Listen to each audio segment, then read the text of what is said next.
Hello दोस्तों, this is Vishakha Daga coming up with next round of let us explain. Now I am sure आप में से काफ़ी लोग किसी न किसी एग्ज़ाम की प्रिपरेशन कर रहे होंगे, और जब कर रहे होंगे तो आपके जहन में प्रेजेंट भी होगा और फ्यूचर भी। ये भी सोच रहे होंगे कि कोई अच्छी जॉब मिल जाए जिससे कि मेरा प्रेजेंट सिक्योर है और साथ में फ्यूचर भी, दैट मीन्स रिटायरमेंट आसान हो। कुछ ऐसे ही टॉपिक पे आज का हम सेगमेंट लेकर आ रहे हैं, प्रधानमंत्री वय वंदन योजना। अभी क्या है, इसकी ज़रूरत हमें क्यों है और गवर्नमेंट इसे क्यों प्रमोट कर रही है, ये सब के सब हम इस सेगमेंट में डिस्कस करेंगे। लेट्स स्टार्ट विद पहली बात कि हम इसे डिस्कस क्यों कर रहे हैं। उसके लिए हमेशा कोई ना कोई एक न्यूज़ पीछे होती है, तो इसके पीछे भी एक न्यूज़ है। With PIB is celebrating the anniversary of प्रधानमंत्री वय वंदन योजना, जो कि 2017 में 21 जुलाई को लॉन्च की गई थी। तो ज़रा एक एक करके डिस्कस करते हैं कि ये पूरी स्कीम है क्या, इसके बैकग्राउंड के through. Now, understanding this is understanding the situation of elderlies. और उसको जानने के लिए आपको ये स्टेट्स ध्यान में रखना होगा। Elderly constitute 8% of India's population, that is nearly 104 million. अभी और दूसरा एक डेटा और आपके लिए इम्पॉर्टेंट है कि अभी तो ये 8% कॉन्स्टिट्यूट करते हैं, बट इनकी population in near future increase करने वाली है। दैट मीन्स अगर आज के डेट में ये 8% है, then by 2040 they will be 16%, और उसके बाद जब आप 2050 तक पहुंच जाओगे then population will be 19%, around 20%। तो इस तरीके से एल्डरली पॉपुलेशन बढ़ने वाली है। तो इनके नंबर बढ़ने वाले हैं तो कंसर्न भी बढ़ने वाला है। तो सवाल ये बनता है हमारे लिए कंसर्न क्या है अगर एल्डरली पॉपुलेशन बढ़ जाती है। तो जो सबसे पहला कंसर्न है is the concern of perception, because elderlies are consider as dependent population. क्योंकि एक मोमेंट के बाद जब उनकी एक फिक्स्ड इनकम सोर्स बंद हो जाता है, उसके बाद वो अपने बच्चों पे या पर पोते पोती पे डिपेंडेंट हो जाते हैं। ये एग्जिस्टिंग परसेप्शन है। साथ में उनके पास सोशल सिक्योरिटी पुअर होती है, because 92% of India's population informal sector में काम करती है, जहाँ पे पेंशन या इंश्योरेंस जैसी प्रावधान नहीं है। तो जब एक बार रिटायरमेंट हो जाती है तो उसके बाद उनके लिए सोर्स ऑफ इनकम कम हो जाता है, गवर्नमेंट सपोर्ट भी इतना नहीं मिल पाता। उसके साथ राइजिंग एक्सपेंडिचर, जैसे जैसे लोग बूढ़े हो जाते हैं साथ में बहुत सारे मेडिकल एक्सपेंसेस बढ़ने लगते हैं, बिकॉज डिजीज बढ़ जाती है। बूढ़ा होना आसान नहीं होता, और इसके बाद पैसे जेब में नहीं है तो क्या करना है, इसके लिए बूढ़ा होना बहुत चैलेंजिंग हो जाता है। Adding to this is the social challenges, कि पहले ही एग्जिस्टिंग इकोनॉमिक चैलेंजेस आप सफ़र कर रहे थे, उसके साथ you suffer abandonment, because our modern society is moving towards a nuclear society, जहाँ पे कंज्यूमरिज्म बढ़ चुका है और हर फैमिली में कॉन्सेप्ट है हम दो हमारे दो, हम दो हमारे दो में एल्डरली कहीं फिक्स नहीं होते, बिकॉज उनके साथ एक इकोनॉमिक एक्सपेंस, एक बर्डन आ जाता है और बड़ी बड़े शहरों में रहना मुश्किल हो जाता है, जिसका रिजल्ट ये होता है कि एल्डरलीज को छोड़ दिया जाता है, जैसे गांव में छोड़ देते हैं, जिसकी वजह से गांव में एल्डरलीज की पॉपुलेशन नेली 72% है, जिसे रूरलाइजेशन ऑफ एल्डरली कहा जा रहा है। इसके साथ फेमिनाइजेशन भी हो रहा है, बिकॉज एटलीस्ट मेल के नाम पे कोई प्रॉपर्टी होती है, फीमेल के नाम पे नहीं होती। सो देर इज राइजिंग चांसेस कि उसको जल्दी अबेंडन किया जा सके, जिसका एग्जाम्पल है वृंदावन विडो फिनोमिना, जहाँ पे लार्ज नंबर पे फीमेल वृंदावन में रहती हैं जिनका कोई पूछने वाला या अता पता नहीं होता। दिस इज द फिनोमिना जो अबेंडनमेंट की वजह से या हमारी सोसाइटी के पुराने और नए कल्चर्स की वजह से होता है। इसके साथ they are increasingly suffering from alienation, and the reason is generation gap, digital divide. उन्हें टेक्नोलॉजी वगैरह यूज़ करना नहीं आता, यंग जनरेशन कनेक्टेड फील नहीं करती, उनको लगता है इनकी सोच पुरानी है। एल्डरलीज उनकी सोच को समझ नहीं पाते और एक समझदारी या फिर एक समझ की कमी हो जाती है बीच में, और इसके साथ अपना वर्क अपॉर्चुनिटी खोने के बाद एक आइडेंटिटी क्राइसिस हो जाती है, because work is also source of identity, एक सोर्स ऑफ अथॉरिटी हो जाता है। उसके बाद वो भी उनसे चला जाता है और फैमिली में एडजस्टमेंट डिफिकल्टी हो जाती है। ये सब सामाजिक प्रॉब्लम्स हैं जो कि वो सफ़र करते हैं। इसके साथ उनकी प्रॉब्लम खत्म नहीं होती। The next set of problem they suffer is because of lack of sensitivity on part of government, because as elderly population बढ़ती है उनके लिए हेल्थ कॉम्प्लिकेशंस बढ़ जाते हैं, फ्रॉम ओबेसिटी, आई डिजीज या ऑस्टियोपोरोसिस। बॉडी के डिफरेंट पार्ट किसी न किसी तरीके के प्रॉब्लम शो करना शुरू कर देते हैं। But in that aspect geriatric facilities बहुत कम होती हैं, जो कि होनी चाहिए बट इंडिया में बहुत ही ज़्यादा कम है। उसके साथ सेफ्टी भी नेग्लिजिबल लेवल पर है। इन टर्म्स ऑफ बहुत सारे केसेस होते हैं कि एल्डरली पॉपुलेशन अकेले रह रही थी और कोई रात में आके मार के चला गया।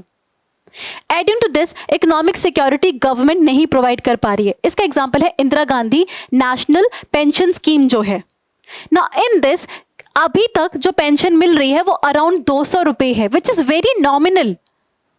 200 रुपीज से आज किसका खर्च चलता है? कम से कम ये 2000 तो होनी चाहिए। 200 रुपये के सहारे बुढ़ापा नहीं गुजारा जा सकता, एंड दैट इज समथिंग समझने की जरूरत है। इसके साथ अब चलते हैं the significance of the scheme, कि ये स्कीम किस तरीके से इन प्रॉब्लम से डील करती है। So this scheme deals with financial independence. अब हमने इकोनॉमिक, गवर्नमेंट का इंस्टीट्यूशनल एंड सोशल एस्पेक्ट देखा था। इस स्कीम से हम एटलीस्ट इकोनॉमिक एस्पेक्ट से डील कर सकते हैं, because this scheme provide for the pension scheme, या फिर पेंशन एटलीस्ट 1000 से लेकर 10,000 तक प्रोवाइड कर सकती है। इसे 2017 में मिनिस्ट्री ऑफ फाइनेंस ने लॉन्च किया था फॉर द एल्डरलीज, वो at least minimum 60 years of age अगर क्रॉस कर गए हों। इसके लिए कोई मैक्सिमम लिमिट नहीं है। अगर आप 60 साल क्रॉस कर जाते हैं तो आप स्कीम के लिए एलिजिबल हो जाते हैं। और ये काम कैसे करती है? इसका काम करना बहुत आसान है। आप एक फिक्स्ड इनकम इन्वेस्ट करते हो जिसकी थोड़ी लिमिट है, जैसे मैक्सिमम सिर्फ 15 लाख कर सकते हो। दैट मीन्स मैक्सिमम पेंशन, अब जो भी लेट्स इसका मैकेनिज्म समझते हैं, तो आप एक फिक्स्ड इनकम को क्या करोगे? इन्वेस्ट करोगे, और गवर्नमेंट बोलती है कि हम इस पे 7.4% के रिटर्न, रेट ऑफ रिटर्न आपको देते रहेंगे हर कंडीशन में। आप जितना इन्वेस्ट करोगे उसका 7.4% आपको मिलता रहेगा, और मंथली पेंशन की फॉर्म में, मंथली इंस्टॉलमेंट्स के फॉर्म में आपको मिलेगा। इससे आपकी फिक्स इनकम हो जाएगी। तो पहला फायदा क्या हुआ? इससे आपको पेंशन मिल रही है रेगुलर इंटरवल पे, ये आपका पहला फायदा हुआ। दूसरा फायदा क्या है? रेट ऑफ रिटर्न आपका फिक्स्ड है। इससे क्या होगा? चाहे इन्फ्लेशन हो, चाहे कुछ भी हो, आपकी इनकम डिटेरेट नहीं होगी, बिकॉज एक फिक्स रेट पे आपको मिलता रहेगा। इनफैक्ट अगर LIC नहीं प्रोवाइड कर पा रही है ये, तो गवर्नमेंट पे करेगी, बट 7.4 इंटरेस्ट रेट आपका रखेगी ही। So that is another benefit. इसके और भी बेनिफिट हैं, जैसे कि वैसे तो इसमें 10 साल का आपका फिक्स टेन्योर है कि 10 साल आपको रखना ही है, बट आप प्री मेच्योर एग्जिट कर सकते हो इन केस आप या आपका स्पाउस किसी भी तरीके से बीमार हो जाता है या किसी इलनेस से सफ़र करता है। तो इस तरीके के प्रोविजन डाल के ये स्कीम एल्डरलीज की केयर को ध्यान में रखती है, एंड दैट्स व्हाई ये इसका नेक्स्ट बेनिफिट हो जाता है कि प्री मेच्योर एग्जिस्ट के भी प्रोविजन इसमें हैं, राइट। इसके साथ ये भी समझना जरूरी है कि इसके और बेनिफिट ये हैं कि आप इस पे लोन भी अवेल कर सकते हो, कि वंस आपके 3 साल हो गए तो जो 70% जो अमाउंट है आपकी परचेसिंग लिमिट है उस पे आप लोन ले सकते हो। तो ऐसा नहीं कि एक बार पैसा गया तो आप कुछ नहीं कर पाओगे। मे बी आप निकालना नहीं चाहते बट आपको पैसा भी चाहिए, तो इस डिपॉजिट पे आप क्या कर सकते हो? लोन ले सकते हो। एंड गवर्नमेंट ऑल्सो सेज कि हम आपको इस पे GST एग्जम्पशन देंगे। GST में क्या मिलेगा? GST में आपको एग्जम्पशन मिलेगा। तो ये इसके बेनिफिट है। फिक्स पेंशन मिल रही है, रेट ऑफ रिटर्न मिल रहा है, प्री मेच्योर एग्जिट ले सकते हो, लोन ले सकते हो, और GST एग्जम्पशन मिलेगा। और ये सब कैसे? Through investment of a fix amount. इसमें आपको फिक्स अमाउंट इन्वेस्ट करनी है। ये अमाउंट आपके मैक्सिमम 15 लाख हो सकती है और मिनिमम 1.5 से लेके 1.6 तक पहुंच जाती है। इसके थ्रू आपको जो पेंशन मिलेगी दैट कैन बी नियरली आपकी 1K से लेके 10K तक हो सकती है। ये आपकी लिमिट है। 1000 से लेके 10,000 तक की पेमेंट आपको मिलती रहेगी। तो ये सब है इसके बेनिफिट। आपको समझ में आ गया एल्डरलीज की प्रॉब्लम, आपको ये भी समझ में आ गया स्कीम क्यों लेकर आए हैं। स्कीम को फर्दर डिटेल में देख भी लिया, बट फिर भी ये स्कीम एक मामले में देखा जाए तो कंप्लीट नहीं है। और कंप्लीट क्यों नहीं है उसके लिए ये समझना ज़रूरी है, बिकॉज इसने सिर्फ इकोनॉमिक एस्पेक्ट को कवर किया, अभी भी इंस्टीट्यूशनल एस्पेक्ट और सोशल एस्पेक्ट पे काम नहीं किया गया है। इसीलिए हॉलिस्टिक डेवलपमेंट के लिए और भी चीज़ों पे ध्यान देना ज़रूरी है, जैसे स्पेशली परसेप्शन पे ध्यान देना।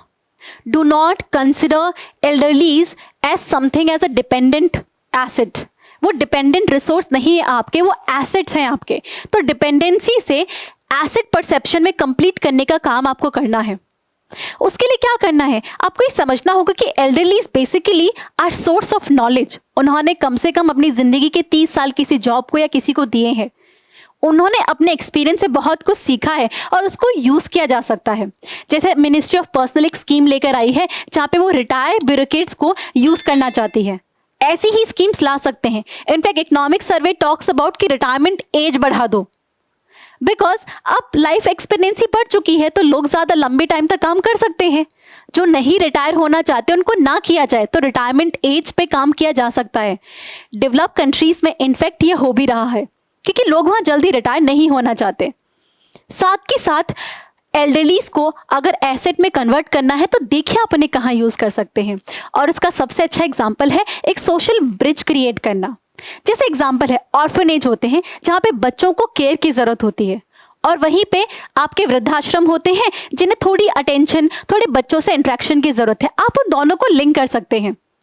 बच्चों को केयर मिल जाएगी और एल्डरलीज को एक सोर्स ऑफ कनेक्शन मिल जाएगा।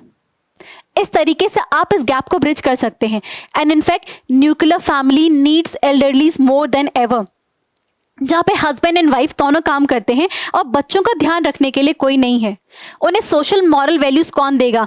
पंजाब में जो ड्रग एब्यूज की प्रॉब्लम हो रही है उसका one of the biggest reason ये भी है कि बच्चों के ऊपर ध्यान देने वाला कोई नहीं है। एल्डरलीज उस जो गैप है उसको ब्रिज कर सकते हैं, इसीलिए उनको यूज करना जरूरी है। That is something we need to work upon. और इसके साथ, बिकॉज ये तो सोशल एस्पेक्ट था, आप इंस्टीट्यूशनल एस्पेक्ट को इग्नोर नहीं कर सकते। तो गवर्नमेंट को अपना इंफ्रास्ट्रक्चर बढ़ाना होगा, दैट इज जेरियाट्रिक केयर का, कि एल्डरलीज को वो केयर मिल सके जिसके वो हकदार हैं। बिकॉज सोसाइटी में जब तक आप नहीं आए थे उन्होंने कॉन्ट्रीब्यूट किया था अपनी जिंदगी के 30-40 साल। अब समाज की जिम्मेदारी बनती है कि वो वापस उनके लिए कंट्रीब्यूट करे, सरकार की जिम्मेदारी बनती है।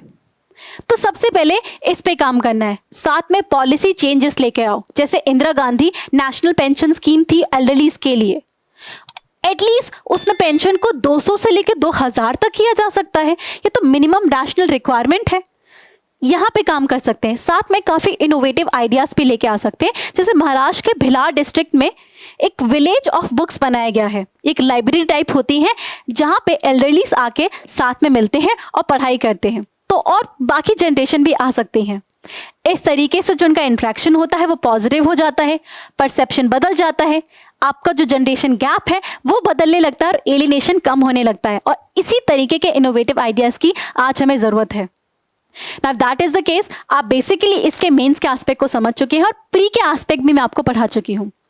अगर ऐसा है तो अब आप आसानी से इस सवाल का जवाब दे पाएंगे। आई एम श्योर आपको प्रॉब्लम नहीं होंगी। Now the question here is consider the following statement कि प्रधानमंत्री वय वंदन योजना was launched by ministry of personal. अब जरा इसको मैं ध्यान से देखूंगी तो मैं फैक्ट पे बहुत ज्यादा ध्यान दूंगी, और जैसे यहाँ पे मिनिस्ट्री ऑफ पर्सनल आया है तो मैं एक बार सोचूंगी तो मुझे याद आएगा कि वहां पर रेड लेटर से MOF लिखा था। There is a reason. Facts को मैं हाईलाइट कर देती हूँ। तो मिनिस्ट्री ऑफ फाइनेंस है, मिनिस्ट्री ऑफ पर्सनल नहीं है। आप जैसे ही 1 को काटेंगे आपके सीधा A, C और D चलेगा और आपका आंसर क्या आ जाएगा? B, right. बट एक बार चेक कर लेते हैं whether we are right or not.